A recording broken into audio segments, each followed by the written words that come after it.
hope you guys are doing well and are enjoying this beautiful day. I haven't been here for quite some time, and I guess I owed myself a video just to kind of catch you guys up and tell you about a few updates of things that have been going on. I put out 2 videos and this footage was very much long overdue, but then life happened. I just found myself focusing on one area and sort of letting that other area kind of, peter out. My goal is to work on that balance so that I can consistently still produce and deal with everything else that's going on in life. Just to kind of catch you guys up, the last couple of videos were pretty much on the bedroom update, and I'm still working on bringing in more stuff for this room and like changing it out and trying to get a little closer to my original mood board. But yeah, there's a couple more things that I still do want to do and want to accomplish, so there will be more videos about the bedroom itself. Also, in that past several months, a lot of things have been changing, and I feel like even in the next couple of months there's going to be some major changes. I might have to move out soon, so that is going to be like really exciting, because then I can kind of show you guys the process of finding an apartment and like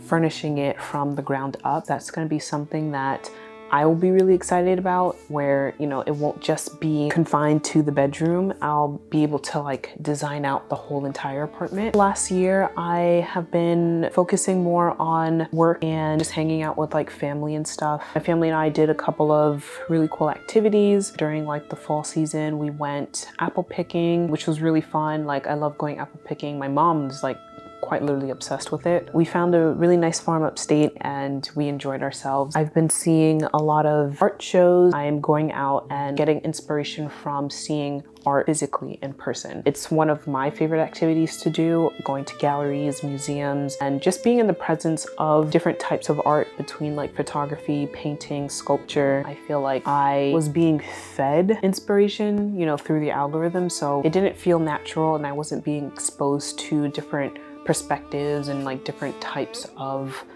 ways you can express art. Yeah, I saw some pretty great shows. Like, there was one by an artist named Toyin Odutola, and I have always wanted to see her art in person, so I was really happy that I was able to make it out to her exhibition. Everything there was just absolutely stunning. I loved seeing it up close in person. And I also got to see the show that the St. Heron Library was presenting, which was a release for their book on Amazali Meredith, who was an architect. It was amazing because you don't really hear much about Black architects in general, especially when you're like learning that subject. That just inspired me as well, learning about something that is not necessarily mainstream. And one of the biggest things that happened last year was I got to see Beyonce. I went to the Cowboy Carter concert and had an absolutely incredible time. Like, I love seeing her perform. I love seeing the production. I love seeing like how everything comes together. The first time we went, it was raining and we got some like pretty funky seats. They were still up close, but they were like kind of on the side. I didn't really mind. I feel like with that perspective, you get to see more of the movement of how like the dancers and performers and everything on the actual stage. So the visuals themselves, I didn't really get like a clear eye on. With the rain, with the cold, and like that kind of awkward seating, I was like, I needed to see it again. The seat that I got the second time was pretty much spot on, bird's eye view. Even with the seat itself, like, since it was a little bit further back, I feel like the sound resonated a little bit more. So everything, you literally felt it and got to really experience it, because with that first time, it's like everything is happening all at once. But then when you get to see it a second time, you get to pay attention a little bit more to like the details. I have always been a fan of Beyonce, of course, and I've seen her perform several times, but specifically with that concert and like what was going on during that time in my life, it just made me realize that you really have to chase after the things that you love, the things that you enjoy. And at the time I was really struggling with the decision of if I was to stay at my job or leave it, because I was just very much unhappy. I wasn't satisfied. I wasn't growing in my career or anything like that. And after experiencing that concert, I feel like it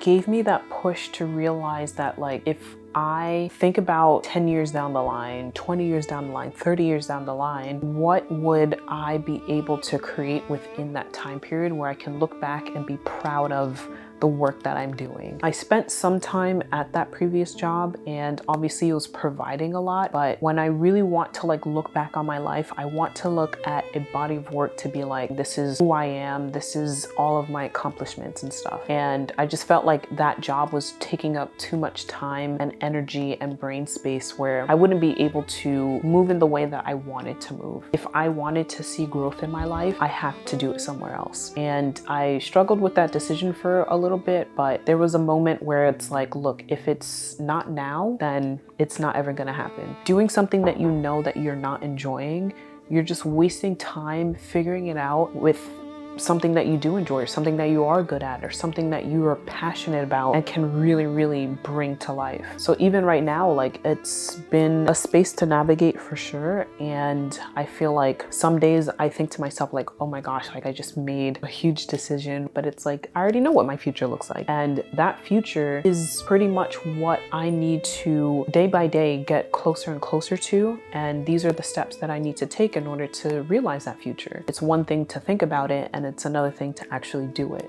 At the moment, I am enjoying just being able to have the freedom and the space to create and even build up my studio, which I still need to make like a dedicated video for, because we've been doing like a lot of work out of that studio and become something that is a part of this community where people can be creative and they can explore ideas. But yeah, that is pretty much like the main updates of like what's been going on, and I owe it to myself to like really push forward and give 100% to it. Hopefully you will be seeing more from me. That is the goal. And I will continue to update you guys on bedroom stuff, which I do have something today to show you guys. It is a new art piece. I finally got the frame for it. So the piece itself has been sitting here for a while, as everything has been, but I finally got the frame. We're gonna unbox that today and put it together.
So this is the art piece all framed up and put together. I don't know if you can see this that clearly. I'll insert some iPhone footage so you can see what the print actually looks like. I am absolutely obsessed with it. I think it's very beautiful, and not only does it go along well with some of the stuff that I have here in this room, I think it also serves as like a centerpiece so that I can pull colors and inspiration from as I'm searching for more things to add to this room. As I was searching for images and inspiration on Pinterest, I actually came across a lot of images that included her work, not only just the paintings themselves, but also rooms that had these framed in them. And when I went to go visit Tage Gallery, I saw one of her pieces in person. The piece was a little bit different. It ended up being that someone else was bidding before me, so I think they actually went through with the sale, and you know, it was a missed opportunity. But because I had already seen a lot of her pieces in my inspiration, maybe I can try reaching out directly to the artist and getting a sale through her. So it ended up working out that she was doing a story sale for some originals. I reached out and we ended up making a sale for the original and this larger piece.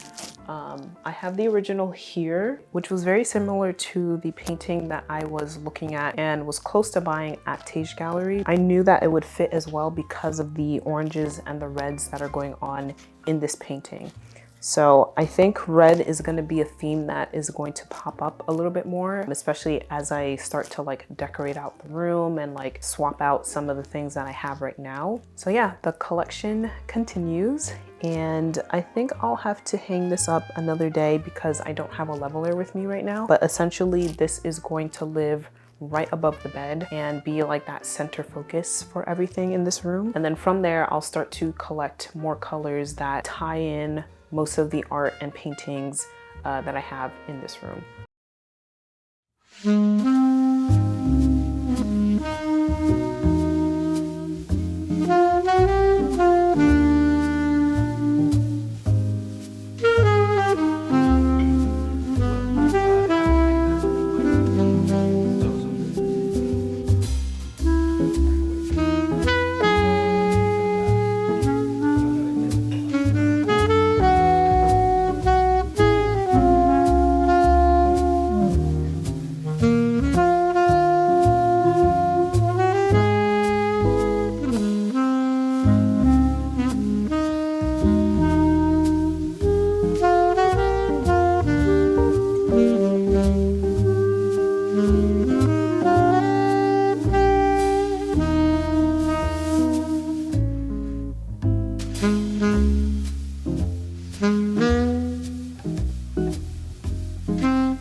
To chat about this a little bit. I've been doing a lot of tests with my camera because I feel like I'm not using it to its fullest potential, and I know I can get a lot out of this camera. I am using the Sony a7C, which off the bat, it's already an older model. There's a bunch of different like Sony cameras that have come out recently, or even ones that are just like been released after this camera. But I've always been a believer that it's not the camera that, you know, makes the art, it's the artist themselves. So what I have been doing, and I've done this like with other different systems and stuff like that throughout my work over the years, is like it's just more efficient for me to get something that's a little bit cheaper because I don't have like the investment to put into things that are like newer and like top of the line, like the latest thing out there. But also you start to like dig around and learn how to like push and pull the actual system. So I've been doing this a lot with my iPhone itself. I have the iPhone 15 Pro, which is a couple years old now, since I guess we're now at the 17, but even it itself is such a powerful tool when it comes to creating videos and like recording and everything, that I now feel more comfortable using it because I learned the system and I can push and pull to get certain looks out of it. So I'm doing pretty much the same thing with my Sony a7C. I do shoot in log, but it is the S-Log2 instead of S-Log3 because throughout all the research and everything, found out this was an 8-bit camera, and you know, there's very much limitations when it comes to that. But yeah, I've just been like digging around, playing around with footage, seeing how I can like use different like color modes and, you know, switch things up within the actual settings to get the look that I'm looking for. You want to learn your tools enough that even though it isn't something that is top of the line, the newest system or whatever, you can pick something up and be like, I can work with this and still make the same footage that you would on a different system. If you guys have any tips on using older Sony cameras that are 8-bit when shooting in log, I would love to hear it, love to discuss it in the comments. I think I still need help with learning how to like expose using the zebras, what those settings are, especially when it comes to like darker skin tones. When you're dealing in different situations with different people and different colors and different tones and everything, where can you push and pull that in order to still get quality image out of this camera body? So I'm taking the steps to find out more about this camera and how I can get like quality images out of it. So far, most of what I shoot is inside, so a lot of the tests are a little bit more controlled, but when I'm out there in the world, in the open, or just like outside in general, how do I find, you know, that happy medium with what I'm shooting? So yeah, thanks for listening to my little TED Talk, and definitely drop some tips below in the comments.